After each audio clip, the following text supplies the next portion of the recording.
Bem, pessoal, vamos começar a etapa dos exercícios, tá? Vamos agora para a primeira questão de momento. Uma questão simples, mas que vai permitir a gente aplicar o teorema de Varignon. E aplicando esse teorema, vocês vão ver que a análise da gente fica muito mais simplificada, tá? A gente tem aqui uma estrutura, certo? E ele pede para determinar o momento produzido por cada força em relação ao ponto. E a gente vai encontrar também o momento resultante. Diga-se de passagem que vai ser a soma de todos esses momentos que a gente vai encontrar separadamente. Então a primeira etapa que a gente tem que fazer é decompor essas forças, certo? Que aqui ela tem uma força inclinada. Mas lembra que a força que passa pela linha de ação, ela não gera momento. Então a gente vai decompor essa força para que sempre ela possa ficar perpendicular à linha de ação aqui. Então, adianta uma primeira análise antes da gente fazer de fato a decomposição das forças. Adianta fazer a decomposição dessa força para cá? Não, porque eu não vou utilizar o resultado. Então a gente só vai fazer a decomposição das forças que realmente a gente vai utilizar. Então vamos fazer aqui, eita. Deixa eu apagar aqui, tá? Então, não adianta a gente fazer essa decomposição, tá? Primeiro a gente vai desenhar aqui as forças. Eu vou chamar aqui, a gente vai fazer F1 de Y. A gente vai fazer aqui, ó, F2 de Y. Eu já estou desenhando como seria elas decompostas, a gente vai calcular. Precisa calcular F2 de X? Não, porque ela vai ter a sua resultante na linha de ação. Então, não adianta eu calcular, tá? Eu só vou perder meu tempo calculando e não vou utilizar se eu for aplicar aqui. Essa aqui. Essa, porém, ela não vai estar na linha de ação. Tanto a que seria F3 de X, F3 de X, quanto F3 de Y, ela não vai estar na mesma linha de ação. Então, nesse caso, é interessante que eu faça essa decomposição. Então, a gente vai começar aqui decompondo as forças. F1 de Y vai ser igual a F1 vezes... Lembra que eu falei da dicasinha com um ângulo cosseno? Então, cosseno de 30. F1 é quanto aqui? 250. Eu vou colocar direto o resultado só para agilizar a nossa conta, tá? Vai ser 250. Eu disse isso e não coloquei, né? Cosseno de 30. Isso aqui vai ser igual a 216,506. Vamos fazer agora a decomposição de F2Y, tá? F2, direção Y, vai ser igual a F2. Vamos ver aqui, ela não está com um ângulo, então ela está sem um ângulo aqui. Então vai ser o seno de 60 ou cosseno de 30, mas vamos usar seno de 60 porque fica visualmente mais fácil de entender. Seno de 60, tá? Vai ser igual a F2 é quanto? 300. Então vai ser 300 vezes seno de 60, que vai resultar pra gente 259,807. Lembrando aqui de botar as unidades, né? Opa! Deixa eu dar um Ctrl Z aqui. Deixa eu apagar isso aqui, tá? Eita, volta aqui um pouquinho. Pronto. Lembrando da unidade, que é Newton, tá? A unidade é Newton. E Newton aqui também. Vamos lá. F3. F3, lembrando que F3 eu vou ter tanto ele na direção X quanto na direção Y, tá? Então vamos começar com F3Y. F3 na direção Y vai ser igual. Uma análisezinha aqui nesse triângulo. Deixa eu fazer ele aqui. Vou fazer ele aqui, tá? Só pra gente fazer essa análise aqui. Eu vou ter 5 de hipotenusa. Eu vou ter 4, deixa eu apagar isso aqui, pronto. Eu vou ter 4 aqui, do 3 aqui. Eu vou pegar esse ângulo aqui. Então, cosseno desse ângulo, cosseno é igual a cateto adjacente sobre hipotenusa. Quem é o cateto adjacente? 4. Quem é a hipotenusa? 5. E seno, eu vou chamar até de teta aqui, né? Seno de teta vai ser igual a cateto oposto, que vai ser o quê? 3, sobre a hipotenusa, que vai ser 5. Eu estou fazendo essa análise aqui porque aqui a gente vai usar direto esses valores, tá? Então eu sei que F3 vai ser... Opa! Desse jeito não dá para entender, né, Breno? F3 vai ser igual a U, no caso, F3 na direção Y. Então, vai ser com o ângulo. Então, vai ser o cosseno de θ. Só que o que é o cosseno de θ? É 4 sobre 5. Então, F3 isso equivale a 500 vezes 4 sobre 5. Aqui vai ser equivalente a 400, né? Dividindo aqui 500 dividido por 5 vai dar 100 vezes 4, 400 newtons. 400 newtons. Vamos agora para F3 na direção X. Vai ser igual a F3... Opa, sai daqui. Sai daí, rapaz. Pronto. F3 seno de θ. Isso vai ser igual. F3 é quanto? 500 vezes... Cadê? 3 sobre 5. Vai dar 100 vezes 3. Aqui eu estou fazendo essa simplificação, né? 500 dividido por 5 vai dar 100 vezes 3, 300 newtons. Pronto, decompus minhas forças. Agora eu vou pegar essas forças decompostas, pegar o braço de alavanca, que é a distância dessa força até o ponto, a distância perpendicular, né?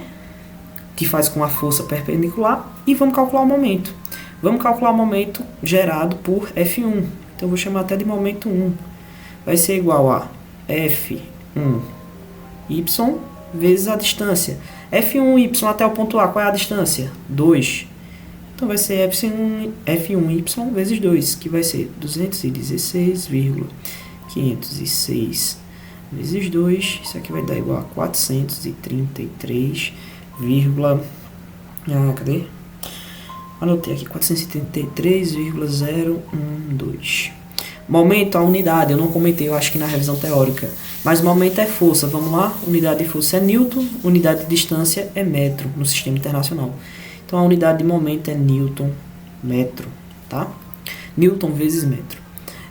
Vamos lá, momento 2. Momento 2 vai ser igual a F2y. Qual é a distância que F2y faz com A? 2 mais 3, então é 5 metros. Então, vezes 5. Isso aqui vai ser igual. F2y. Quem é F2y? 259,807 vezes 5. Isso aqui eu vou chegar a um valor de... cadê? 1.299. Eu peço perdão pela minha letra. Vocês não entenderam, vocês mandam uma mensagem depois que eu esclareço o que é. 0,35 newtons metro. Vamos calcular o momento 3. O momento 3 ele é bem interessante porque ele vai ser composto por... Lembra lá do teorema de Varignon que ele disse que eu podia forças aplicadas no mesmo ponto, ou no caso que ele usa lá concorrentes.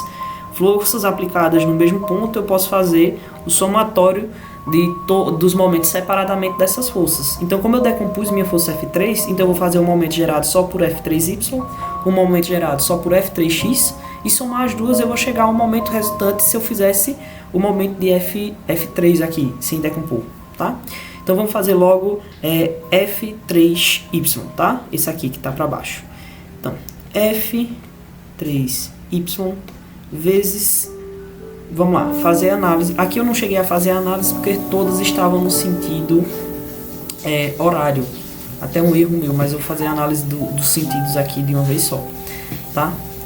F3Y também vai estar... Aqui tem que fazer aquelas análisezinhas, tá? Deixa eu só voltar aqui.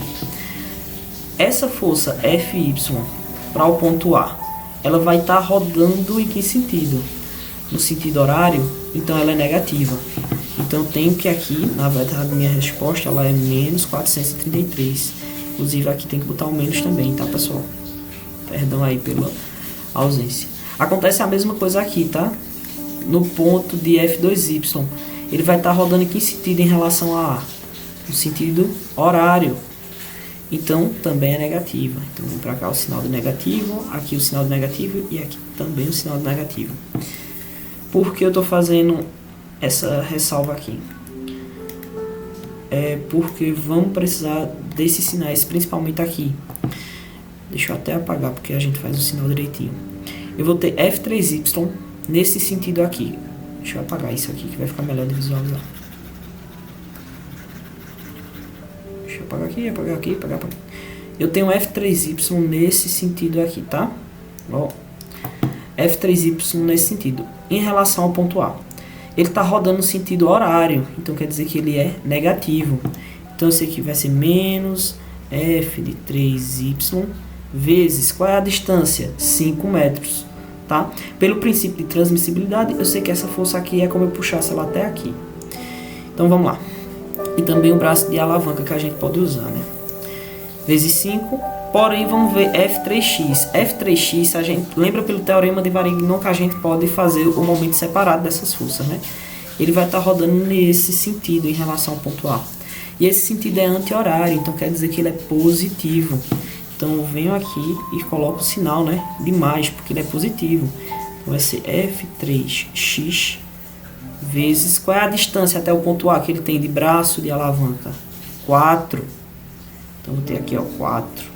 Isso aqui vai ser igual F3y, vamos lá, menos 3, quem é F3y aqui?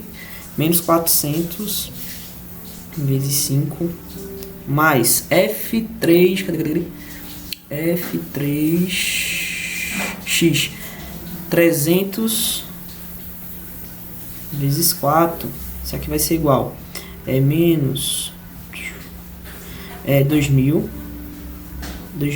isso, 2000, mais 1200, isso aqui vai ser igual a menos 800 newtons por metro.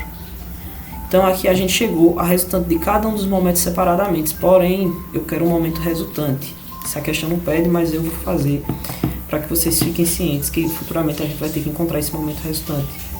Quanto é o momento resultante? É a soma de M1, do momento resultante no ponto A, M1 mais M2 mais M3, tá? Momento resultante no ponto A, opa, deixa eu até, já que ele ampliou, vamos para cá. Deixa eu ver se eu consigo riscar aqui. Não consigo não. Então pronto. O momento resultante no ponto A é igual ao momento M1, que foi de menos 433,012, mais o momento M2, que foi de menos 1299,035. Por que eu estou fazendo as contas com 3 casas decimais, apesar de ficar extenso aqui na escrita? Porque é a forma que, no caso, como é a parte de estática, a professora Guilhermiana costuma cobrar em prova, 3 casas decimais, tá? E menos o momento M3, né? Somado ao momento M3, só que o resultado é menos 800. Eu vou tentar puxar... Opa, 800, apaga um zero aqui. Apaga um zero. Certo? Deixa eu tentar puxar isso aqui pra cima, pra ver se eu consigo. Opa, não consigo não. Mas eu vou tentar escrever aqui embaixo, bem apertadinho, que a somatória desse momento resultante, desculpa tá tão apertado aqui, ele vai ser equivalente a menos 2.532,047 negativo newtons metro. Ou vocês podem colocar em prova esse valor, 200.532, eu vou botar aqui só 0,5, porque eu estou sem espaço, no sentido que ele rotaciona, que é o sentido horário, por isso que é negativo. Então você, em vez de botar o sinal, você rotaciona aqui, ó, e faz assim, a simbologia do sentido que ele está rodando, tá? Então esse foi o primeiro exercício aí. Vamos partir para o próximo exercício.